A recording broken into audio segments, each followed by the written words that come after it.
ish. We? There we go. There we go. There it is, baby. All right. We're gonna get started here shortly. Just gonna let the live feed gain some momentum real quick. Yeah. Is that one viewer us? Yeah.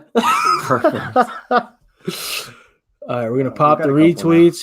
Here we go, dude. We're gonna get going here. So yeah, please, anyone, questions, comments, feel free to send them in. We'd love to answer them. I'm gonna tweet this out so we can get it out there to the people. I'll send it too.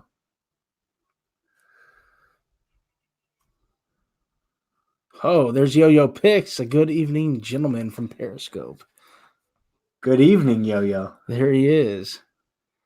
We're going to start this thing up shortly again. We're just going to let this thing, sit for a bit, let it marinate. You don't cook your meat right as you buy it. You always have to wait. You just don't throw it on the grill right when you get it going. You got to season that bad boy. Totally. Preston with the Wolves over Southampton comment. Early. We'll get to her. We'll get there. We'll definitely get there. That's for sure. I love that Wolves side, but maybe not so much this week. Hold on.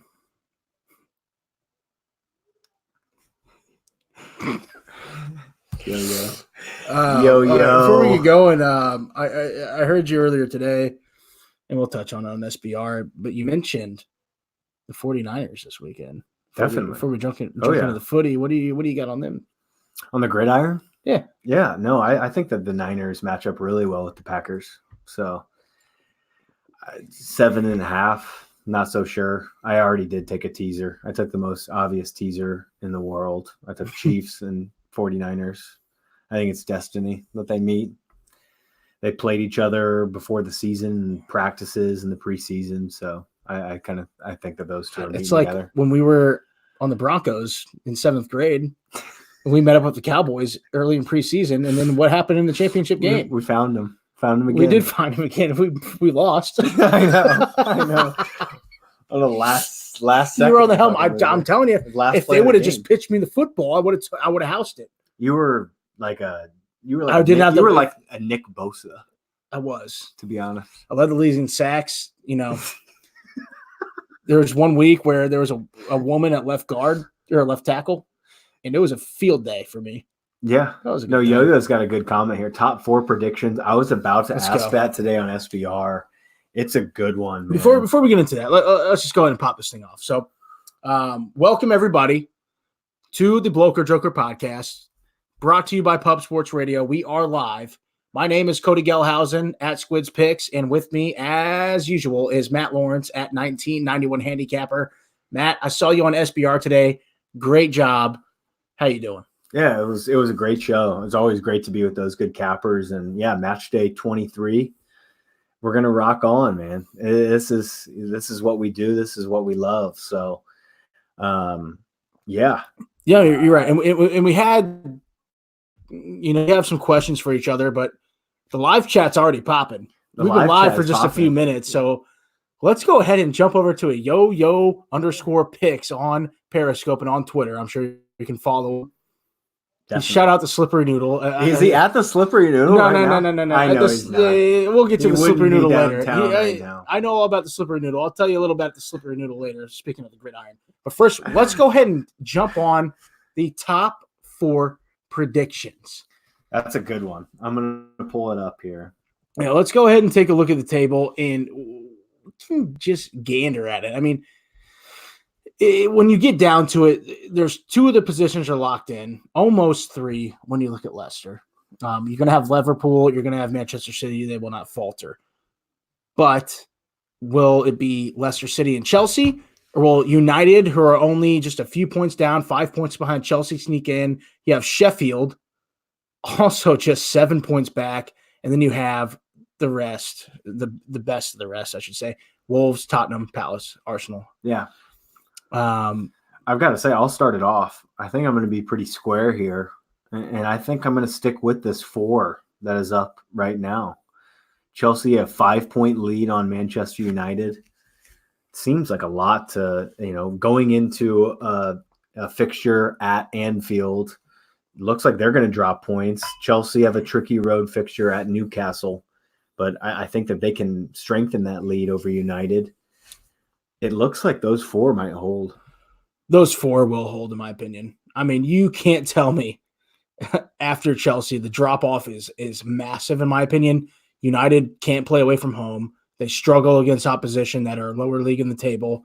Sheffield, who I have seen, we were looking at it before we did the podcast today. There's books that have Sheffield to stay up at like minus 180 to 200 points. Yeah, that is awful. That had to be fake. Whoever's running that book should just file bankruptcy right now. That's news. Garbo City.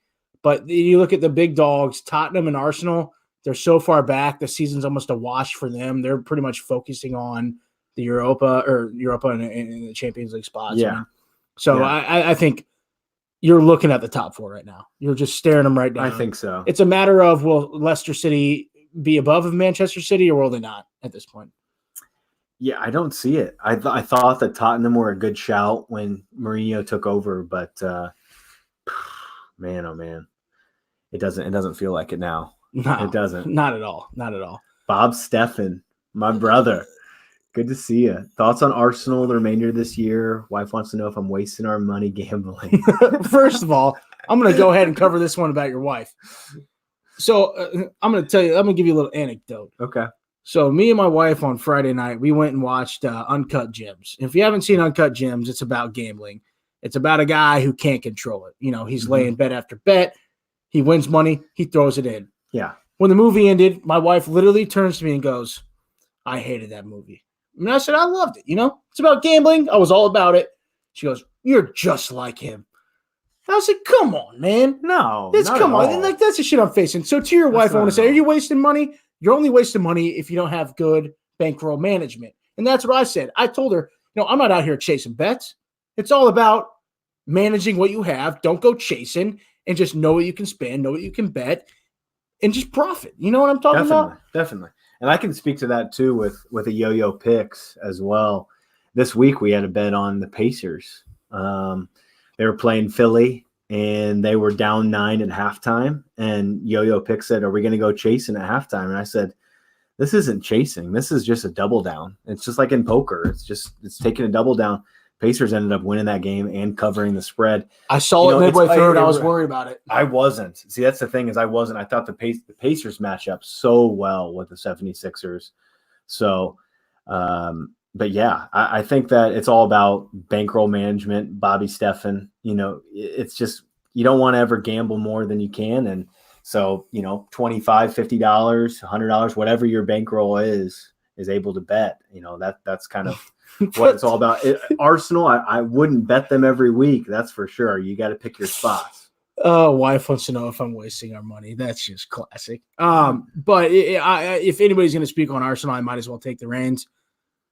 Arsenal, the remainder of the year, you got to pick your spots with them. They're so hit and miss. The fullback situation is a worry. Aubameyang being out in the short term, my opinion is stay away. I'm going to touch on that in the match in a bit here on the podcast when we break down every single match. But You'd be a fool to lay money on Arsenal week after week. Mikel Arteta has changed things. Of course, you can see it in the squad.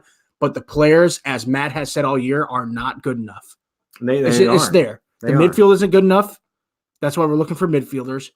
Our front three isn't good enough. That's why Aubameyang scores every single goal. And our back line doesn't even need explaining. So if you're going to bet Arsenal week after week, it's a bad spot. It's a 2 to 3 year rebuild for me on Arsenal. So you're going to have some patience there. But I see Yo-Yo picks Arsenal to get relegated. Any value there? Just can we take him off the chat? Is that an issue? Can we do that? Is that an option? I don't think that's available right now. Preston? So let's kick on, Cody. I've got some good questions for you. All right. Before we kick on to every single match, we're going to break it down for you. It looks like high life over here. We lost some live viewers, but we're still going to kick on no matter what. We've got some best transfer, worst transfer action from the summer 2019. And Cody, who is your worst transfer thus far this season? Worst transfer. I mean, I took a look at this earlier, and my worst transfer, it's actually, there's not a huge litter to pick from. There's a few that just poke out at you. I'm going to go with Everton's Moise Kean, the striker, the center forward from Juventus, came over for over 30 million euro and has absolutely crapped the bed. I mean, you look at him, he was fantastic in the Champions League, fantastic for Juve in the Serie A, which is notorious for being very difficult to score goals. And I know he's young, and I know he's been limited in chances, but when he's on the pitch, he looks lost. He has no confidence. You look back a couple months ago, he came on the pitch in like the 70th minute and got pulled after 10 more minutes. Yeah. I mean, it's partly about his ability in the Premier League. I think he's too small. I don't think his positioning is good enough. Have you seen his dad's comments too? What's his dad's? His dad's comments were bad. It's just like that. He shouldn't have made that transfer. He was living the life. It was bad. And his dad came out in the pressers and said that kind of publicly. So I think that's a good shout. Well, I'm going to go. I'll toss to you. Who's your worst transfer? I think there's some obvious ones. I've got a list here. I've got Billing, obviously the Huddersfield to Bournemouth transfer. God, you just don't like him. He's so just leggy. He's out of position. He just doesn't fit for me in the middle of midfield. He's one to pay 20 million pounds on a player like that is.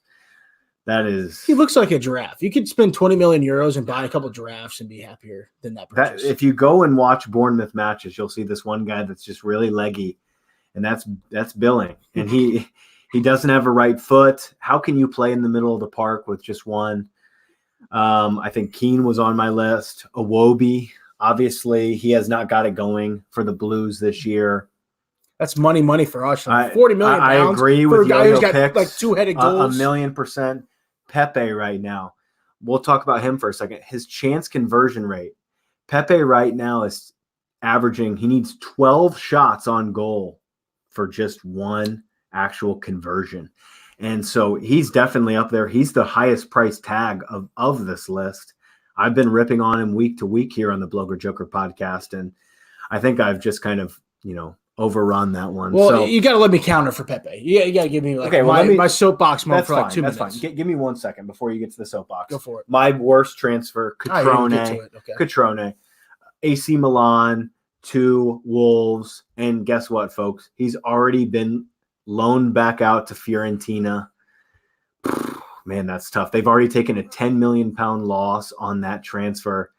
That does it for me. Pablo Fornals as well for West Ham is not really, he's not fitting he's not living up to what he was supposed to be. So Fornals, Catrone, Iwobi, Keane, Billing, and yes, Yo-Yo Picks, you are correct in a Nicolas Pepe. Okay.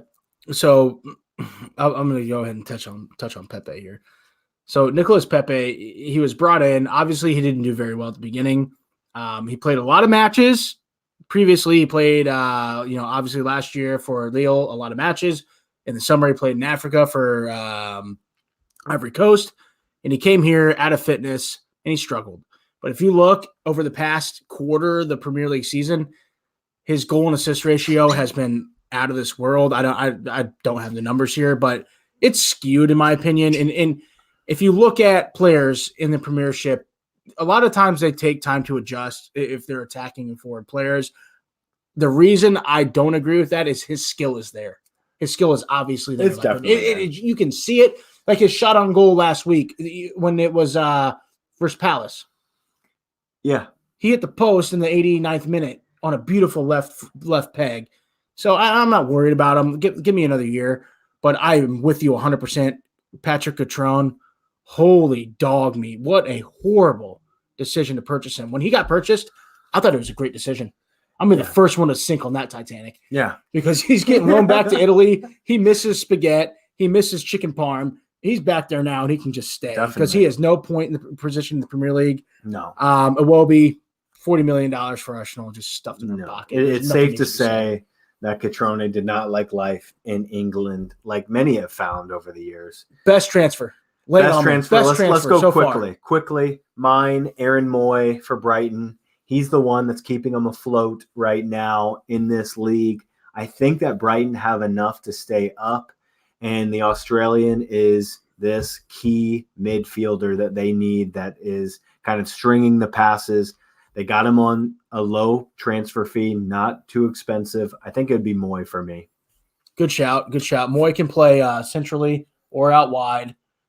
He feeds so well off Neil Mape, who has been very good as well. Another transfer has been just spot on this year. Yeah. So what about for you?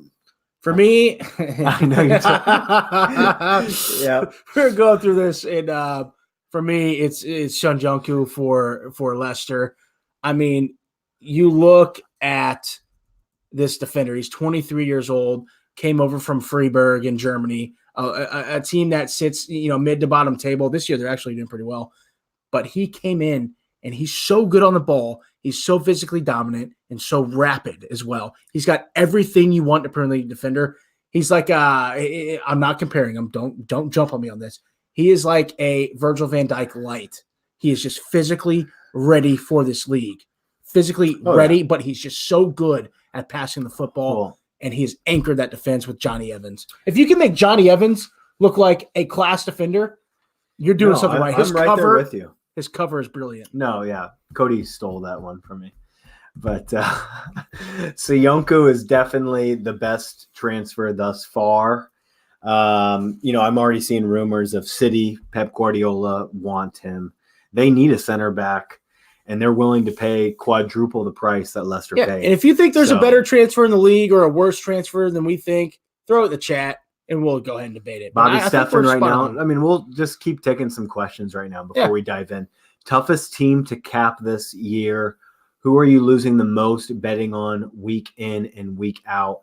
For me, it's pretty clear. I think one of the top teams is Arsenal. I mean, it's just I'm with an Arsenal lad. They're really tough to gauge. They just don't have enough steel in that defense. They have a lot of flair.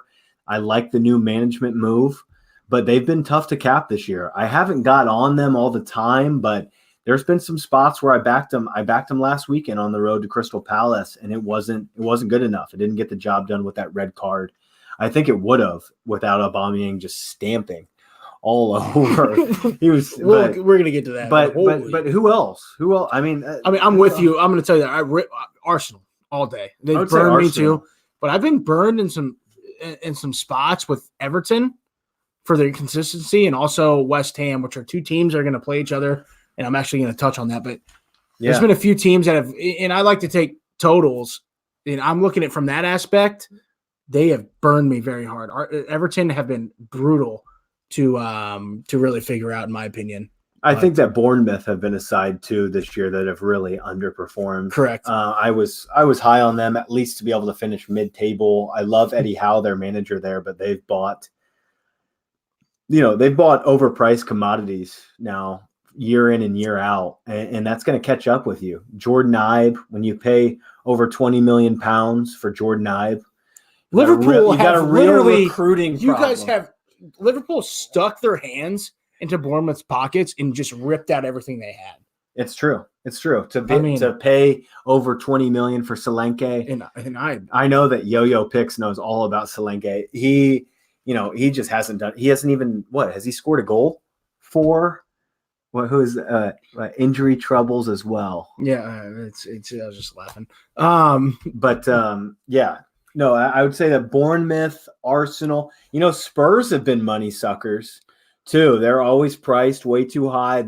I have to say, actually, the Spurs have let me down the most this season. I've combined them in some 2-team parlays and stuff like that, and just it's been dreadful. Yeah, and that's the thing. It depends because Matt is more of a guy that's going to take your money line or your spreads, and I'm a guy that takes posted totals. So I've been burned by different teams than Matt has. Yeah, so that's a fair question because if you follow us on our pod, you know what we're going to take each week. Matt's going to pick his total, or Matt's going to pick his plays. I pick my totals, and we've been burned by different teams each week. Yeah, I would say a total sucker this year has been Bournemouth. But I jumped off that train. We luckily both did. Exactly. Both did because Bournemouth last year were priced at 3.5 every single total of goals. And this year, the first 8 weeks or so, they were hot. And folks, nice little quick tidbit.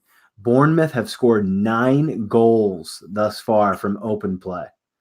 We're in the middle of January. Dude, I've scored more. We're in the middle of January. Cody and I, in the wankest league here in Northside Indy, could go score 9 goals in a little 6v6 league. I mean, it is bad. It's really bad. I could score more from open play at the bars than they have. Like, dude, oh, man. Oh, that's brutal. I think it's time. I'll take a set piece. I'll pay for it, but I could get some more goals from open let's play. Let's be real. Here, Cody can get up in the air. We all know that. He's got major hops. Yo-Yo Picks knows all about that. You've been rising above him. Yeah, I mean, if you scroll up to the chat, he called me the slippery noodle. That goes back to my footballing days. Cody was a good defensive end back then. So I call bullshit on Squid scoring 9 goals against anyone. When I talked about scoring from open play, I was talking about with women at the bar. With women. At the bar. Yo-Yo. Jesus, dude, get with it. All right, let's kick on here. Let's start this podcast up. We've had a lot of banter at the beginning. And let's get through the 10 matches here. So we've got Watford hosting Spurs here. Watford plus 225 on the money line. We have Spurs at plus 120-ish on the money line here. And Cody, I mean, what are you thinking here? We've got a 2.5 shaded to the over at minus 127. Cody, any thoughts here? Yeah, I like this match a lot. And since we're starting the pod, I'm going to switch over to the whiskey. And this one here, I look at this match, Watford and Tottenham. Watford are rolling right now. They've taken 13 points of 15 in their last 5 matches in the Premiership. The defense has been lights out, allowing just 2 goals over those 5 matches. Troy Deeney is back, and when you get your captain back, you get the team going, and that's what they have been doing. It seems like he's been on the score sheet or assisting weekly. You look at Tottenham. They've had the injury bug. You never want the injury bug in the Premiership, especially when you're going through December and January. Kane's out for a while. I wouldn't be surprised if he pops back up for Arsenal here in a few months because he probably does. That's what he does. Sissoko's out till April. And Bailey is a question mark for the rest of the year because nobody knows what's going on with him. I like the play here at both teams to score in over 2.5 goals at plus odds at plus 106. Watford is going to cover, in my opinion. I think they're going to come away with 3 points, and the only way they do that is if they score at least 2 goals. It's a safe assumption that both teams get a goal here. And in 9 of Tottenham's last 11 away matches in the Premiership, both teams have scored, and Tottenham are still on that disastrous streak that I've touched on in every away match over the past month. Yeah, it's at 18 matches now away where they have allowed a goal. That is horrific. It's got to be the longest streak in the league, honestly. It is. And it's not going to stop here with the Watford team that is just rolling on. And if 12 of Watford's last 16 at home, they have seen over 2.5 goals. I mean, this thing screams out to me. The posted total is going over at 2.5 and both teams to score. Again, at plus odds 106. Got to take it. Matt? I don't disagree. I really don't. I just hope that Watford are the one that come away with that second goal. So, I mean, for here, I broke this game down a little bit earlier, but Nigel Pearson has found a way to resurrect Watford. It just is what it is. I mean, they're 4-1-1 since he's taken appointment there. Deeney's back. Like you said, the captain is back. And what Pearson has done here is he's taken this attack and he's made their most influential player. Who's the best player on Watford? The best player on Watford, talent-wise, skill-wise? Decore. So what he's done is he's taken his best player and moved him higher up the pitch. Involving him more. And that's what he needs to do because Decore, that's what's so nice about him, and that's why he's linked to so many bigger clubs, is because he can play all 3 positions in midfield. He can play a holding role. Midfielder. He's a 6, 8, and 10 and wrapped in one. Exactly. He's a box-to-box midfielder. He's a box-to-box. He's a complete midi. And so what they're doing is they're pressing him higher up the pitch. That has resulted in more goals. Guys, I mean, their conversion rate. Remember when we touched about that? The worst. It was of the all worst time. we've really almost the worst in the modern Premiership era. history. And it's like 92. It was terrible. So let's just get down to this one. They took 9 points in their first 16 matches. 9 points. We're in the middle of January here now. But they have taken 13 in their last 6. So that's all due to Nigel Pearson just tweaking a couple things, just remotivating this team, really. They didn't have a midweek fixture. You know, they were going to have to travel to up north in the Liverpool area and take on Tranmere. They don't have to do that. That match was postponed for whatever reason. Good shout. They'll have to take that later. So that gave them some more time to break down, get on the training ground, and get on some tactics here.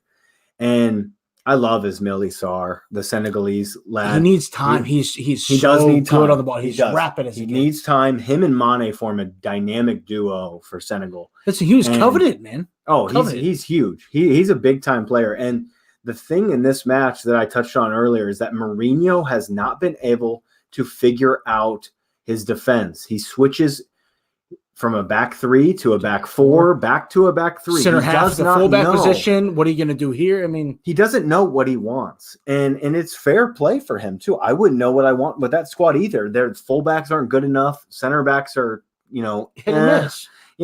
Positionally, they're so lost. That's his issue. I think positionally, none of them have the awareness to know where the other one is. It's just exactly they're melting back there. And so when I break this one down, I look at Tottenham's away record over the calendar year. Oh, go! Let me hear it, please, God. Let me hear this. 2 wins, 4 draws, 11 defeats. Oh, I would hear that. I can play that on loop. 12 of their last 17 away matches, they've conceded 2 or more. Dude, I could eat these stats for breakfast. I mean, they just all add up. If it doesn't hit, it doesn't hit. And whatever. We're up 12 units on the season. I'll take a loss. Yeah. We've got money in our back pocket. There's no problem with that. So I am going to start this one off. Before the match even kicks off, I am leading here. I've got Watford at plus a quarter goal, minus 108, 1.93 for all the European lads out there. It just seems like a perfect storm for me. You're right. And let me jump over to the chat. But this match has actually got a pretty hopping over here. Because Indo Pack Boy, he's I'm sorry, man. He's saying buy low on Spurs. He says Spurs get it done even with the injuries, and they're going to come away with 3 points. Can you give me a reasoning behind this, man? I don't see it. And finally, our main man, Roman Numerals, is back, and he agrees with Indo. So you guys are on Spurs, but I'm not seeing it. You look at the Spurs team, they're not a good away side. You got to look at what they do away from home. If you're at Tottenham Park, they're pretty good, but when they're away from home and they don't have that much possession, they get scrambled, my friends. They get scrambled. I mean, this is one, again, Indo, this is what we want to talk about here. This is exactly why we do this podcast, because let's look at their away record here. I mean, going on the road is not easy here. We're looking at 2 wins, 4 draws, 11 defeats in their last 12 months. So I get you. I hear you right there with everyone is expecting Watford to win. I think that I don't think they do. I don't think that the public is on Watford, but exactly. I think that the smart money is on Watford because of their recent form under Pearson. Don't get me wrong. They could easily lose this match. If Jose Mourinho comes with a good tactic, I could see. Of course, Spurs can win this match. Of course, they can. That's why you just go with the both teams to score in over 2.5. That's why you roll with the squid. Yeah, that's it right there. Yeah, it's your angle is probably the safest. My angle is always good. So we can roll on. Should we get touch on my boys here? What are you thinking? Yeah, we'll touch on the boys. All right, let me hear it. Arsenal at home, which they're normally very good. Only laying about $1.15 here to Sheffield. We got a posted total here, shaded to the under a little bit. And man, do Arsenal have revenge here? They went on the road to Sheffield earlier in the year. They lost 1-0. Man, oh man, this is one that is just. Ugh. I want to hear you break it down before I break it down. I need a beer before I break this thing down. Yeah, well, hand me one of those. All right. Hold on here. Breaking the podcast while Matt gets his beer. All right. It's a bit warm. So in this match, if you've listened to this podcast since we started this year, you know I'm a Blades fan. Chris Wilder is my man, and I will never, ever let him off. So in this match, it is the Emirates. Arsenal is going to host Sheffield United. I love the draw here. I love the draw here. This is a play for me. I'm playing a half unit because of the odds at plus 255. I don't mind it. What are you giggling about? What are you giggling about? I know.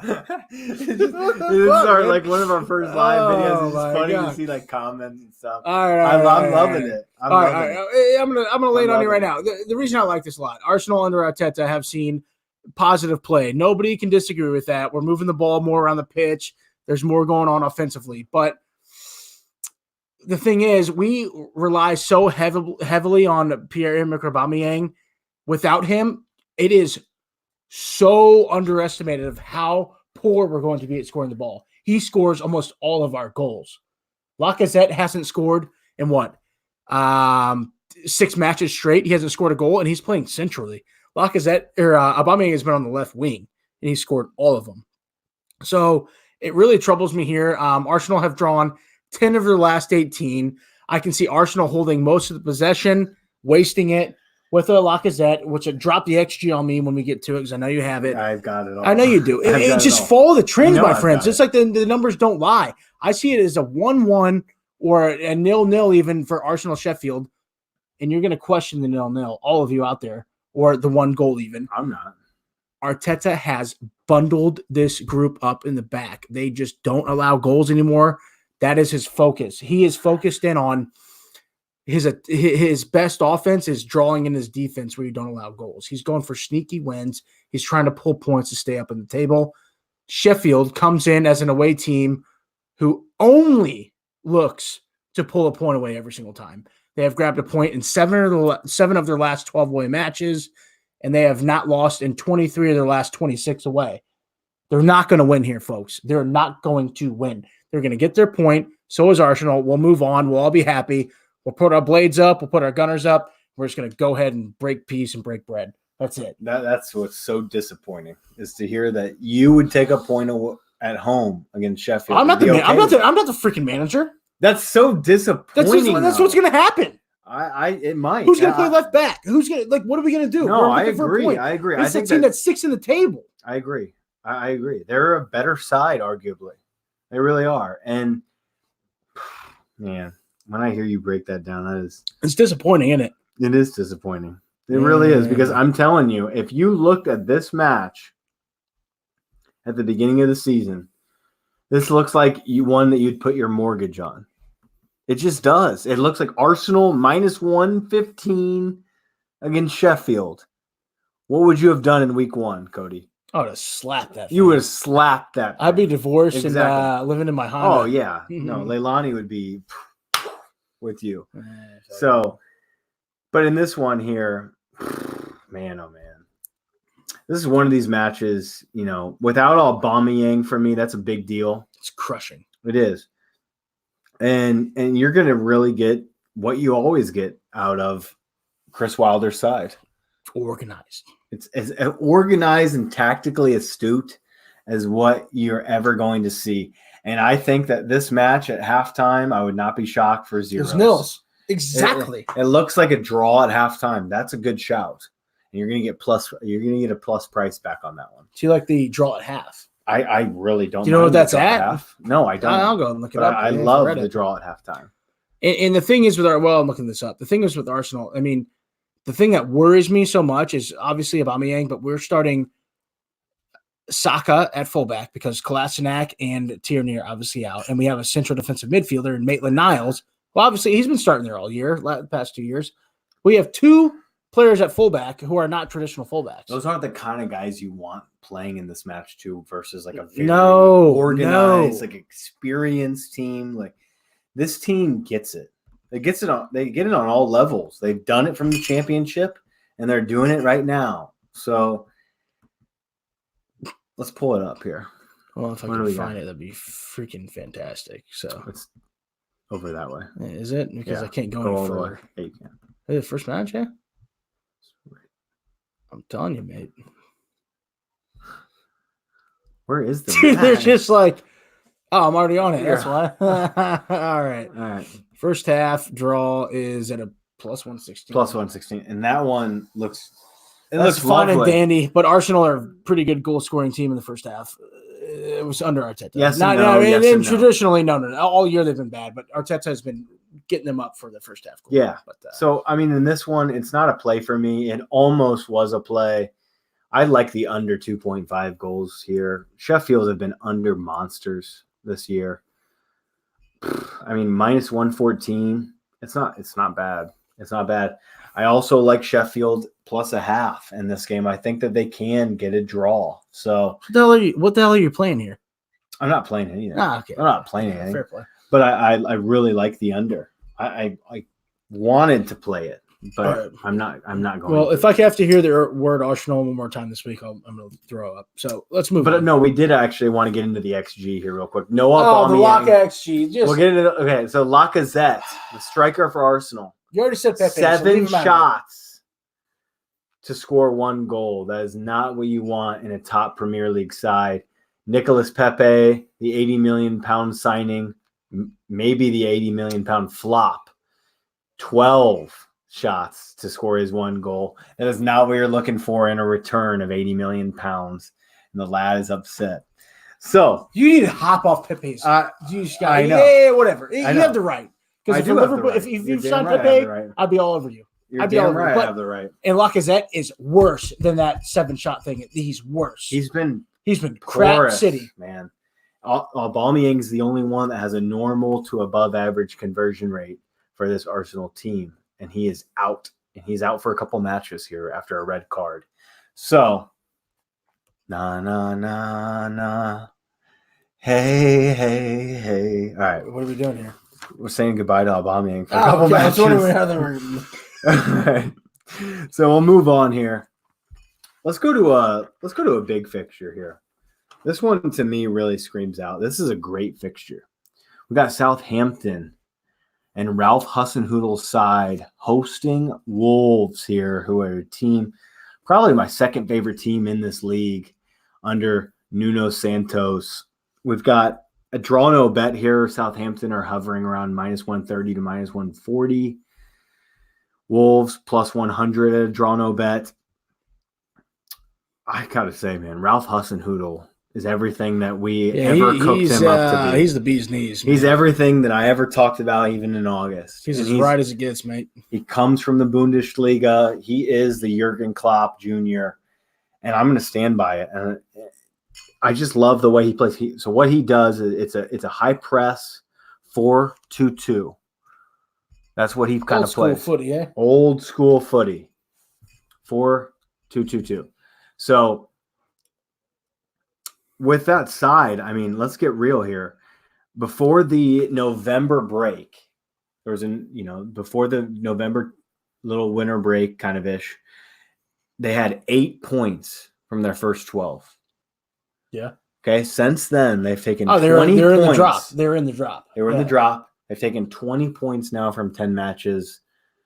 From that November window, no one has taken more points other than City and Liverpool. So this, you could arguably say that Southampton are the hottest side in the Premier League. They are the hottest side outside of Liverpool in the Premier League. You could say Them that. and Watford are on the same level over the past.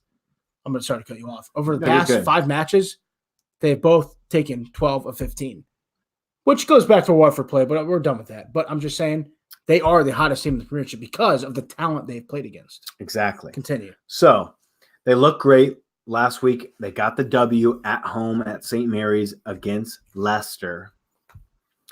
And they hit the woodwork twice.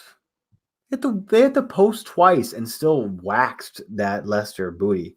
So, for me, Wolves were at full strength. They wanted to continue on. It showed me that Nuno Santos really wanted to beat United again in the FA Cup. They beat them last year. They knocked United out in the FA Cup in 2019. So now in 2020, they formed a full-fledged squad.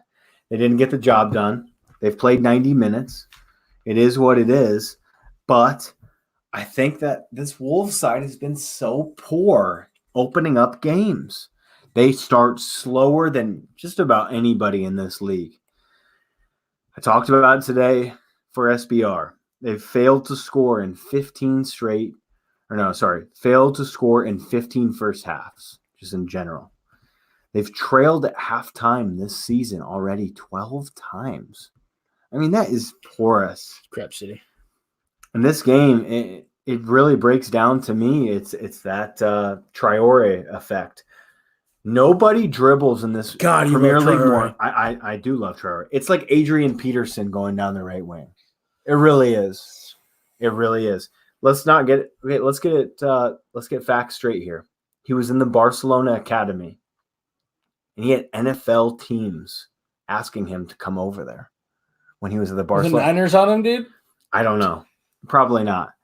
But to say that at 19 years old that some of these NFL teams were even looking at this kid is amazing. No, you're right. It's amazing. You're right. And the last point that I want to make about this match, I know I've been overkill here. No one plays more on one side. Wolves feed the ball through the right side of Traore. And that's what they do. So it's all about that matchup here. It's left back versus right winger. Nobody has a better dribbling success rate this season than Adama Traore. His dribbling, everyone always thinks of Wilfred Zaha as probably the best dribbler in this premiership. It's actually this season been Adama Traore at 75% dribbling success rate. This guy can dribble in between the lines with his pace and strength. I don't want to go against Wolves, and I normally don't. You won't really ever see me go against this team because I think this team is going far in the Europa League, maybe further than your boys. Yeah. But in the first half, with how Wolves have started, I'm going to be on Southampton on the money line in the first half only. We're getting basically 2-1 here. Plus 190? Yeah, I'm on it. Fair play. And I'm with you, but I'm with you on the full match. I love Southampton right now. I mean, what they have turned it on. And I'm going to go ahead and say what has gotten into Danny Ings, his performances over the last few months have been, dare I say, Matt, like world-class. World-class performances. Last week, he rocks the bar twice, and he puts a goal in still. His positioning and that foot is made of gold right now. You want every bit of him. He has played 10 matches since November 23rd of 2019, and he scored in all of but 2 of those games. He has notched a total of 9 golazos in those 10. He is on the level with Aubameyang at 14 goals in the Premiership. He only follows Jamie Vardy in the Golden Boot. Yeah. He is everywhere. And he started off this year, he started off horribly. He wasn't getting goals in the first few weeks. He kicked it on 5 or 6 weeks in. I mean, he is great. Southampton are on a tear. Like Matt has said, Ralph Hasenhüttl, fantastic manager. They have taken, 12 points out of the last 15. Unbelievable play. And people focus on Danny Ings and their offensive prowess, but look at their defense. Look what they have done. They've only allowed 3 goals over the last 6 matches. They lock it in and they lock it down. Wolves are struggling as of late, picking up just 1 point out of a possible 9 over the last 3 matches. People are so quick to love Wolves. Oh, the Portuguese boys. Oh, they have him. They have him. They do this. They do that. They're not a great side right now. They're lagging behind. I think Southampton are in a prime position at super plus odds to jump in and take all 3 points. I see St. Mary's to be hopping this weekend with Southampton. Wow. I think it's another 3 points. Wow. And you're on Adama Traore. They work to the right side. Without Raul Jimenez, I mean, in the middle, he's leading the league, or he's third in the league in assists, tied on level at 6 of them. So it's not even a guarantee that Traore is going to start, because sometimes they just leave him on the bench. Did he start in the FA Cup? No, he did. He's definitely starting. And Jimenez is the one that leads the line. No, but Jota is out of this match. He's injured. That's what's crucial to me. I'm too. just saying, man. What they did in the FA Cup match. Cut him. There's ways to cut off Traore, and it can be done. Of course there are. If that's done, and you don't have, you have to be organized though, because this guy. I guess we're on the same page. The because if Traore is cut off, they're dead. I'm telling you, they played Traore down the left for the first time probably this season against United on the road. He played down the left because no Jota. Yeah. Jimenez is the striker. Do you have a future on Wolves to win Europa? I don't. I'm not even kidding. Who Indo Pak? I actually really like this guy. I gotta say, because I think that Wolves. That's a good question. I think that Wolves can compete for a while. Right. I would say that's one of those tickets that you try to sell on, prop swap. Good luck finding someone here in the U.S. to take that, but I'm not 12-1. I'm not kidding. I think that they could play right up there with Ajax. They're better than United. They'll win it before United do. Hell yes, they're better than United. And United are the favorites here. But Wolves we're not going to get into Europa, but Salzburg are 18-1. Salzburg it was going to be a future bet for me until the Minamino, till the Halberg, Halberg. Yeah, Haaland. Till those transfers. I mean, it's just, it's one of those things. All right, go. All right, I'll be right. Just carry on. I'll go. Yeah, we'll carry on here. We've got a pretty tough match. Brighton and Hove hosting Aston Villa. Brighton and Hove, they're laying about anywhere from -150 to 165. It's a tough one to lay. If I had to play it, if you were forcing me to play it, I would lay it with Brighton, because Aston Villa have been a fade side this last month. I like what I've seen from Graham Potter. He's getting his team to play. I just talked about earlier in the podcast, Aaron Moy is one of the best transfers of the summer. They got him on the cheap, about £12 million, I believe. He was relegated with Huddersfield, but that wasn't his fault. Huddersfield were just they were a squad on low budget. They really never stood a chance. And Villa are going down. That was one thing that Cody and we were really high on Villa going into the season, and they've covered some spreads for us. But Villa in general, they just had so many injury problems. They're going to need to buy in January, no questions asked. So, for this one, they're going to need it. I mean, can we get some striker in here for Villa in January? So we're on Brighton, huh? We're on Villa and Brighton, yes. I mean, this one is a full-on pass. If you put a gun to my head, I would take Brighton. But, all the trends back this one as a high-scoring match. But I just can't get on board with it. I can't put my money on it. And before I jump into what I think about the match, Yo-Yo Picks, it's very interesting because I've had this conversation with him actually this week. Aston Villa to be relegated at -185. No, it's worth a bet. It's worth a tiny little bet. That's what I said, but it's just the odds are so long. I wouldn't do it because I would just wait. It's just not a good spot. I would hold and wait for a couple weeks. Your Bournemouth odds are better. I would take the Bournemouth odds. Batshuayi is most likely coming into the Villain squad. Is he good enough? If they get a forward, they are. Batshuayi. They're a tough team. They're still a tough team. So I would lay off of that. We wanted to have a show. No, it's just not on transfer rumors, but it's just with all the jargon out there, we just can't do it. It's just not. It's not fair to anyone. Turkey. It is. I mean, you can find anything for anyone, and it's just not fair. No, so, you're spot on. So, I mean, we're looking here at Brighton and Hove Villa. So Brighton, Hove, and Villa. Let me go ahead and find that one. So Brighton and Villa.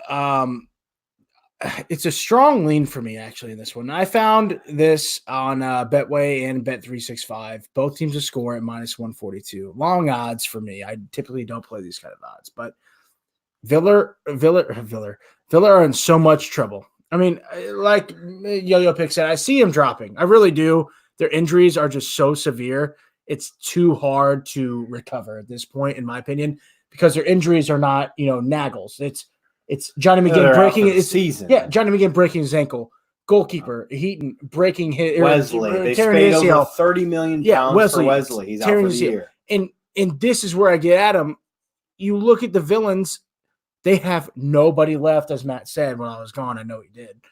Last week, they started El Ghazi and Jack Grealish up front in a two-striker formation. I know Jack Grealish was laying off a bit, but are you kidding me? If you're going to rely on El Ghazi to get your goals centrally, get out of town. That is a championship formation. Just go ahead and take your seat down in the championship because that's where you'll be. Maybe you'll pop back up next year when you're healthy, but not this year, my friend.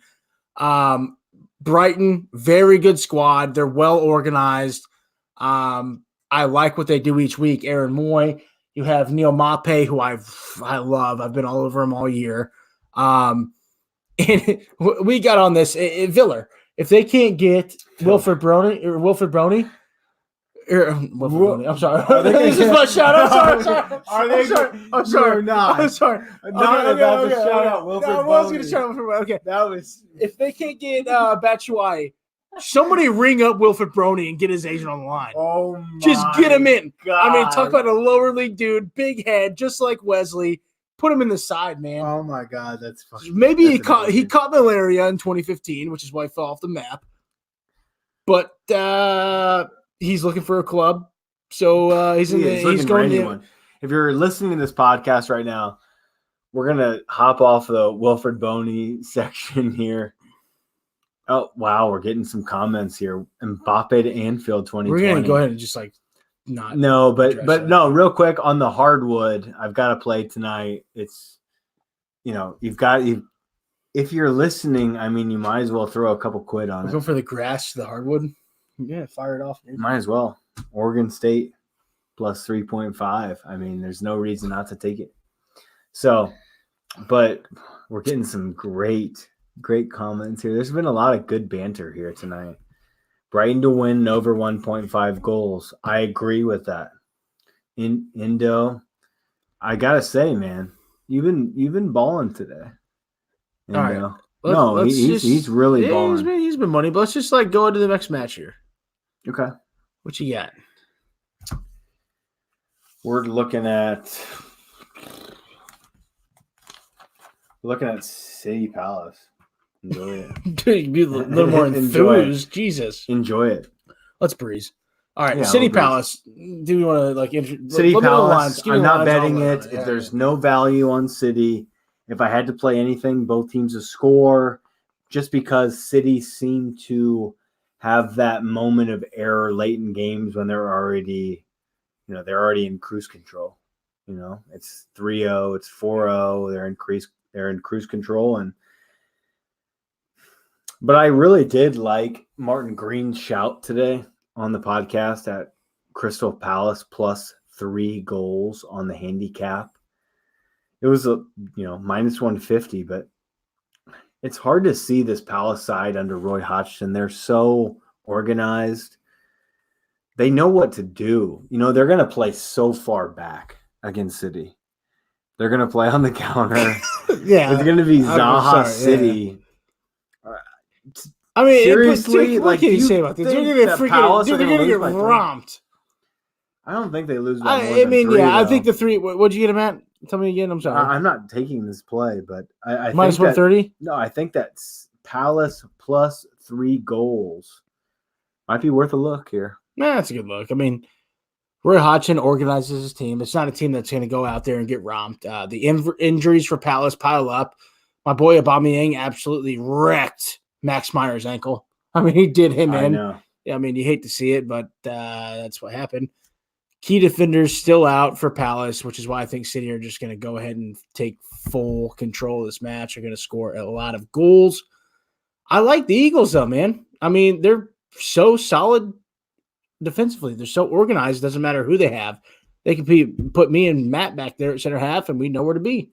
That's just what Roy Hodgson does. I'll play that Sacco role. I'll go ahead and just like take the fullback position. So a bomb forward. And so I like both teams to score at plus 118. I think those odds are pretty incredible, actually, because if I can ever get a team that's facing City to score a goal, I'll take it. I mean, if you don't have a Laporte in your back line, I can't believe we keep saying this every week, but we do. And it pays off every week. It has, pretty much. Both teams to score with these old men in your back line with a Stones or a Fernandinho. I mean, that's a joke. It's a joke. I mean, it's tough. It's tough to keep a team out for 90 that's minutes. And at the Etihad for Manchester City, 5 of their last 6 home matches have seen both teams to score. They can't stop anybody. Take Ayew and Zaha, let them get a half a chance. There's a goal there. I would play this. I'm gonna watch. I'm gonna watch what City's doing. If they have a weak enough, back line. If I see a Cancelo, no Rodri, I don't like to see Mendy in there. I would hope that there's no thing. Mendy. I mean, I could easily pull the trigger on whenever this. Those odds like are crazy, but it's just a weird feeling. Palace, but Palace are just not very good at scoring the ball away. That's the only issue. No, they just don't score a whole lot of goals. They're a defensive side. Whenever I see Mendy in the lineup for whatever reason, he just kind of turns me off because he's so good. Let's see what the comment section is. I'd like to get your thoughts on Villa to be relegated minus 185. I think it's worth a look. Definitely. Brighton, but it's a tiny bit worth. I mean, City minus. Picks is saying City minus 1.5 in the first half. I would never. That's tough. I would never hate on that play. I think that's a decent look.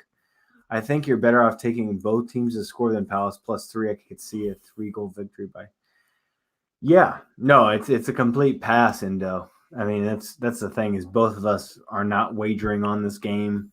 We're not degenerates. We're not going to play every single game. We're just going to try to pick our spots. That's what we've been doing this whole season. And that is why this podcast is up over 25 units on the season. Simple as that. We pick our spots. So let's kick into a shitty match here with Norwich, the 20th team, against Bournemouth, the 19th side here. Oh, this is a crap. We got Bournemouth we got Norwich plus 115. Man. I want to wager on this match just because it seems like it's a great spot for Norwich to get right. But I mentioned this on the show earlier that Eddie Howe has got to start taking some responsibility. I know that he's a great manager. I don't think that he should be fired from Bournemouth. Yeah, he should walk. He should walk. I think that he needs to move on to a better side. I think that you and I should have took over at West Ham. Yeah, he should have took over at West Ham or an Everton. I agree. He needs to go to a better side, a more established Premier League side that has a little bit higher budget, and they need to have a better technical director that buys better players. Yeah, that buys players that you want to. Because I got to say, if Eddie Howe signed off, which I'm sure he did, I guarantee he did. If he signed off on billing Jordan Ibe and Dominic Solanke, I think we have a real problem here. We have a real problem because he got ripped off. I'm telling you this is like me holding you a Charizard and I actually gave you a Machamp. Don't give me that Machamp. No, I'm serious. It's like I handed you a holographic Machamp. Yeah, I said, when it comes to billing, you handed me a Squirtle. Yeah, exactly. It's that brutal. It's that bad. It's bad. The thing is, he has, in my opinion, full autonomy on that squad. I guarantee you he signed off personally on every pick. That's just... But that is so bad. And here's what I have here. And the thing is, this is the true battle of the bastards. Two sides desperate for points. I mean, this is a stinker, folks. Two teams that just need some sort of points here, especially against each other. Bournemouth have to get 3 against this Norwich side, the Canaries. You look at the Canaries. They're sitting here climbing out of the bottom of the table to the safety zone. This is equivalent, the Canaries, of climbing Mount Everest naked in ice skates. There is no chance No chance that they get through this and claw their way out of this relegation zone. They are trapped in. Lock them down for demotion. See you in the championship next year. That's all I got for them. Bournemouth, again, like I said, they need the points. They're in the worst form in all of England. At least Norwich have some form. They have lost by 2+ goals in their last 3 matches, in every single one. They have scored no goals in the last 3 matches. They can't score. I know they're getting players back, Matt. I know you've touched on that, but you have to come back, just like Matt said, on their manager. Eddie Howe has been absolutely bulldog crap. Yeah. He's been crap. I mean, motivate your players. That is your job as a manager. He has done nothing for them. You get injuries. Every single team has injuries. I don't know what you're doing. Every single team has injuries. You have to motivate your players that you have to do better. The players they have, even with injuries, are so much better than they are doing. There's no excuse. Eddie Howe should be absolutely trash canned. He should be fired. Nobody else agrees with me. And I think it's stupendous. I think it's ridiculous. He should be canned. Bournemouth deserves better. Eddie Howe, vice versa, deserves better because his players have done nothing to back him. The chairs are going to continue to slide. They're going to be relegated. To answer your question, Yo-Yo Picks, they're going down. They're going down hard. They're going down. And Eddie Howe is going to slither his way out of this one and get a good job next year as well. Yeah, he's going to. Because he deserves it. He's a Premier League quality manager. But don't let him off of that. He's kept Bournemouth afloat for, my gosh, how many years? It's been now, 3 years probably that he's kept Bournemouth afloat. It's kind of disgraceful. So, but he should get a job. He should get a job at, I don't know where. I mean, who's going to stay up here? West Ham just signed a new one. Maybe Newcastle could use Burnley. Newcastle. Nobody wants the Newcastle job. Let's just like move from this match. This match is just, I don't even want to talk about it anymore. So, okay, let's go into the next one. Let's quickly move on here to the match that I have nothing on here. West Ham hosting Everton. We've got West Ham at a pick'em. You can get a plus price back. Everton are the favorites here under Carlo Ancelotti, and this is a big game for West Ham. They're 16th in the table, and I mentioned it earlier this week in the SBR show. Yerry Mina has not trained. Iwobi isn't fit. I'll be paying attention to this Mina news because who else do they have at that center back role? Seriously. Facts. Seriously. I mean, they have nobody else to go to. So, for me, it's West Ham or nothing at a draw no bet. That's fair. And I'm going to make this quick. I mean, you look at this match, West Ham and Everton at the Olympic Stadium. I lean both teams to score in over 2.5 goals at plus odds at plus 110. Everton in the league under Ancelotti have been tough to play against. The defense have kept 3 clean sheets over the last 5. They're a very good team defensively. Now he's organized them. Yerry Mina is a key cog in that, which could be trouble. West Ham at home are very good at goal scoring. They've managed to score at home in league in every single match this year except City. I think this is a good spot actually for this lean. It's a very, very strong lean. I'm off of it because I can see Everton honestly just shutting them down. That's it. Yeah. So we'll move on here. We've got 3 matches left to cover here. We've got, hold on, let's go back. I'm with Pack Boy. Pack Boy's with me. Pack Boy's with me on the over 2.5. I like Indo. What do you think? Love this. Pack Boy. Here's my thing, Pack Boy. Indo. My thing is, if you're going to take the over 2.5 goals, you got to think that both teams to score are going to hit at the same time. That's why I play this special. Yeah, just to lay off a little bit of juice. There's no chance, in my opinion, that Everton or West Ham roll 3-0. It's going to be a 2-1 or a 3-1. Yeah. I'm just that's now me. Seeing very good look there, Indo. Squid special, Bournemouth at massive odds. I can't really split these sides, so I do like that, Yo-Yo. Fair play. Let's kick on here. We've got Newcastle, who they haven't lost in 10 out of 12 at home. They're at least collecting points. Steve Bruce's side is playing up. They're playing up to competition. Not lately. But yeah, this Chelsea Freaking side, HD Bruce. Frank Lampard, they've been road warriors Bruce on here. the loose. I talked about it earlier. Miguel Almiron's finally finding his feet here for Newcastle. I got nothing on this match, really. I lean both teams to score. I think Newcastle have enough to score one on Chelsea. I really do. That's it? That's it. Yeah, both teams to score minus 124. Well, I'm back with the play, my friends. Back once again. Chelsea, -1 at -118 is what I got them on. It comes down to Newcastle, in my opinion. They are back to playing Newcastle football, which is when you kick crap around the pitch for 90 minutes, and that's what they have been doing lately. They have lost 3 of their last 4, and they drew the only other one. The fourth match. Goal scoring has been a serious issue. You've seen Joe Ellington being booed off the pitch. They're heavily injured. They've had serious issues throughout the pitch from back to front. I see no help here against Chelsea. Chelsea is still one of the better away sides in the league. They have won 2 of their last 3 away and drew the one other match. The 2 wins as well were against Arsenal and Tottenham. You go to the Emirates and to Tottenham Stadium and get 3 points. Don't tell me you can't go to St. James and pick up 3 more. That's pretty much where I'm at with this one. I think it's going to be a Chelsea beating. It's going to be a relentless effort. Hudson-Odoi, Tammy Abraham, one of your favorite players, Willian, who's been fantastic, Jorginho, Conte, they're all going to be ready to go and make a statement. Easy for me. Chelsea -1, -118. If anybody else has anything to say about that, please put it in the chat because Endo loves it. He's on his P's and Q's this week. That's for sure. I love Endo. Let's go to, we got 2 more matches left. We got a couple big fixtures here. Burnley hosting Leicester at Turf Moor.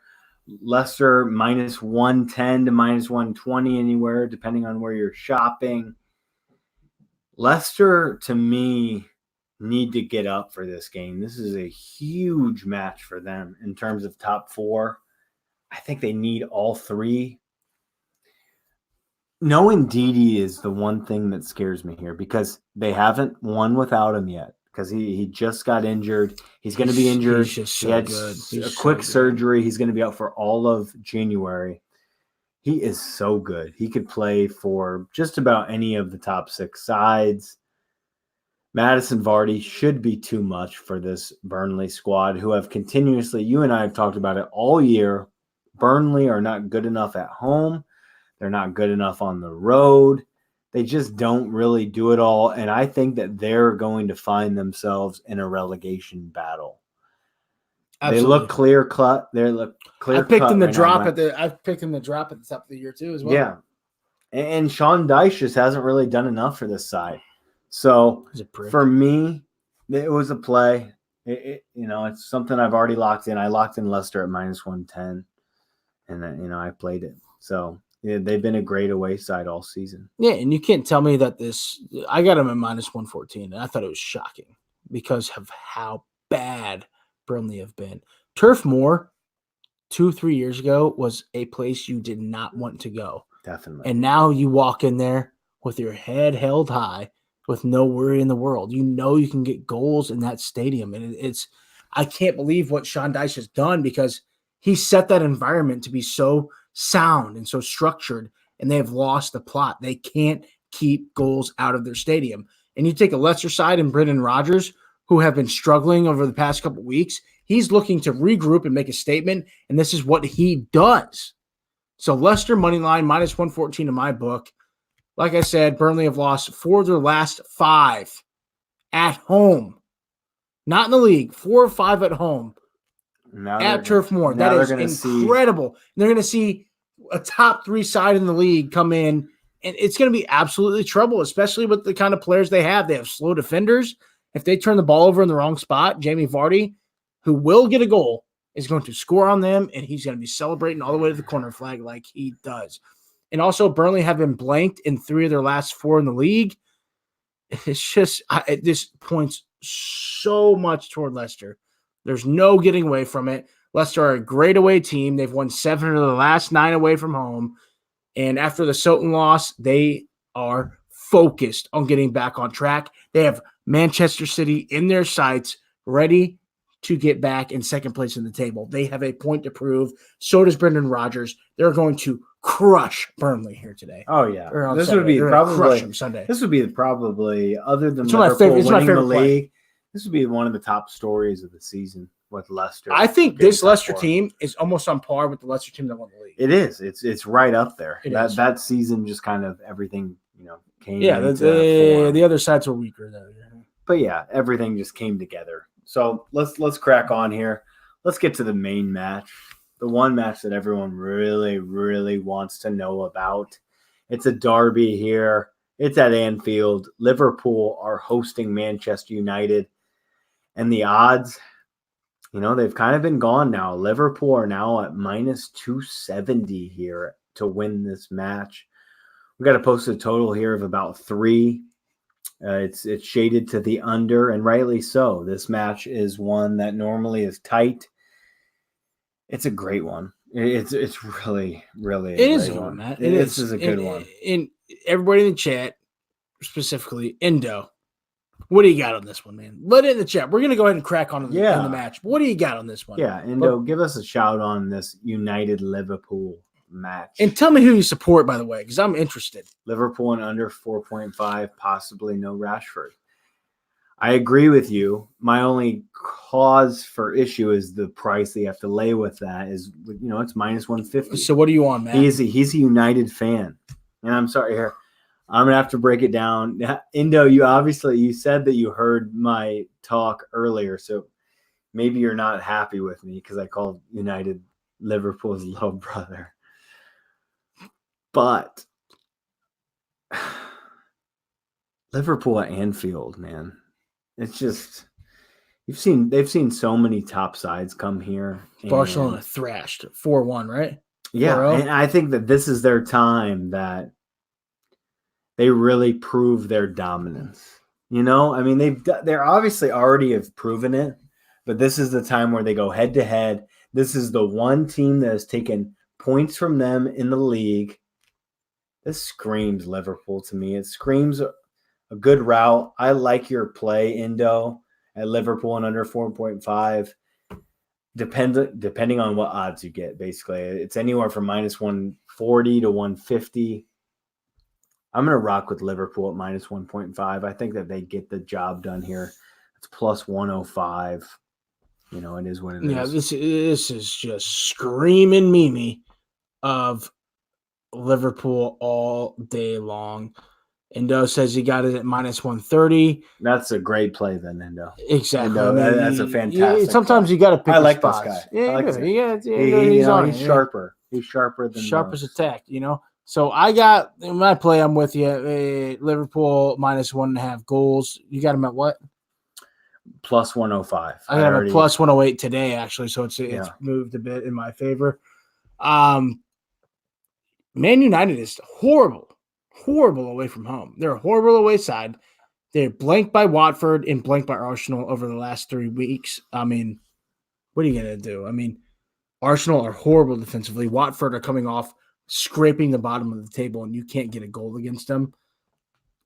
With or without Rashford, I like this play. I really think I don't think they can score. They can't score. And Indo, please comment.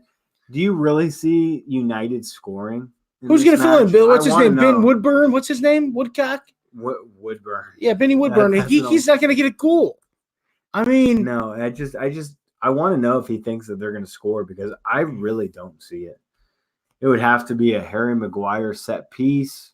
Yeah, he's saying Greenwood. Mason Greenwood's his favorite. Woodcock. I don't know. I'm saying, I mean, if you're relying on 18-year-old Mason Greenwood to get your goal, they probably won't score. And I agree. That's where we're at. I think that's it's like all that. I think it's like 70%. Here's the telltale. Don't score. Matt, earlier in the season, up until December, I was on the Squid Special at Anfield almost every single time. I won 5 of those. Yep. Over the last 3 matches, they have pitched 3 shutouts at Anfield. They're making it a point going into the Champions League season that you cannot come into Anfield and score goals. That will not happen here either. United will not score a goal in this match. I don't know what the win to nil is. I think that the best play. But on I the got plus board- odds here, so I'm taking I it. think the best play on the board is probably the under. But if Liverpool feel like abusing, then they might. Liverpool have made Anfield a fortress once again, heading in to the Champions League season and the back half of the Premiership. They're looking to win the double this year, and I think they will. Indo's happy that they're the only people that have taken points. But, Indo, Man U is the only team to take points off Liverpool this season. Yes, that is correct, Bobby. They're the only team. But that was on the road at Old Trafford. It's a tough place to go play. And really, it was a back-breaking result there for United. United deserved the 3. Liverpool got a late minute Adam Lallana score in the 90th minute there. It was brilliant. So, First of all, let me plead my case. Will somebody please beat Liverpool so my boys can remain the only invincibles? I'm telling you, somebody. Watford. yeah. Burnley. There's not United. There's Just not many. somebody take them down. I mean, let's go through. You know what's funny is I believe Arsenal, at the top of my head, Arsenal won 48 straight matches in the Premiership. Yes. You know what number 48 is for Liverpool? City away. Next year? This year, City away. No, we've already played. You play them in City Anfield. away. You play them in Anfield. No. Well, they need We've City. already played them twice. You have not played City twice in the league, man. Yeah, we have. You haven't played City twice in the league. No, you have not. I think so. You have not played City twice this year. I thought so. Yeah, we have. Yep. You've played City No, twice in the right. league? Have you fucking really? No, we haven't. What do you We have? have home against Liverpool. Yeah, it's home on against April Liverpool. That 4th. is the 48th match to take. Wow. That's it. It's on the mark. The Invincibles mark is set on that match. Jesus. That's going to be crazy. I think you lose. Probably. I wouldn't be shocked. I mean, we have nothing to worry about now. Chill. So let's we're gonna wrap this pod and wrap up this live feed. You want to recap our picks for all the listeners out there? Yeah, definitely. I'm on probably my best bet of the whole week is Watford plus a half goal. I mean, you can find that at anywhere from -120 to -130. I've got a play on Liverpool -1.5 at a plus price. It's a lot of plus prices this week. I like. Who else do I like? I mean, you got it on paper, man. It's like you're. I've got, Who are you, I do it is old this school. 1980? You know, I love it old school. I like Southampton in the first half plus 190. I really like the under 2.5 in Arsenal Sheffield, but I haven't locked it in yet. Hell yeah, dude. And do you agree with that one? Yeah, I like it all. I mean, No, do you like the under in that game? And I like Leicester. Leicester's a play already. fair play. So I've played Leicester, Liverpool -1.5. I've played what else did I play? Played OK State. You're damn right I did. You're damn right I did. Southampton and Watford. Those are my plays. All right. So I'm gonna wrap it up with mine. Some fucking viruses popping up. All right. I like Watford and Tottenham. Both teams to score over 2.5 goals at plus 106. I like the Arsenal and Sheffield United draw at a half unit at plus 255. On down the line we go. I like Southampton on the money line. I've locked them in at plus 144. Chelsea -1 at -118. And I will go ahead and play my last two picks. Leicester, money line, -114 against a horrific Burnley side. Sean Dyche, go ahead and get canned after this year, buddy. And Liverpool at -1.5 goals at plus odds 108. If I can get Liverpool at home plus 108, -1.5, I'm going to take it. And that's where we're at.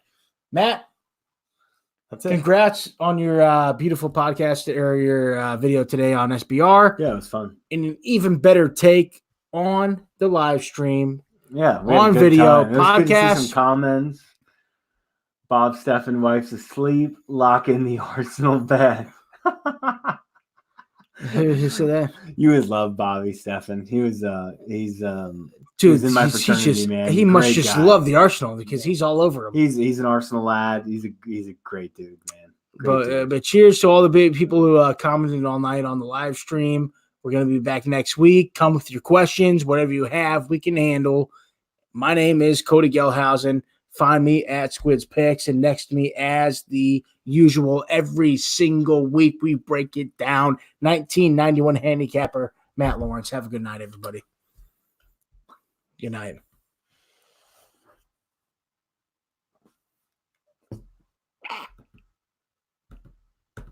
Just fucking spam, dude. Dude, what is that? I don't know, dude. It's It's an ad, like- dude. I have a virus on my computer. It's like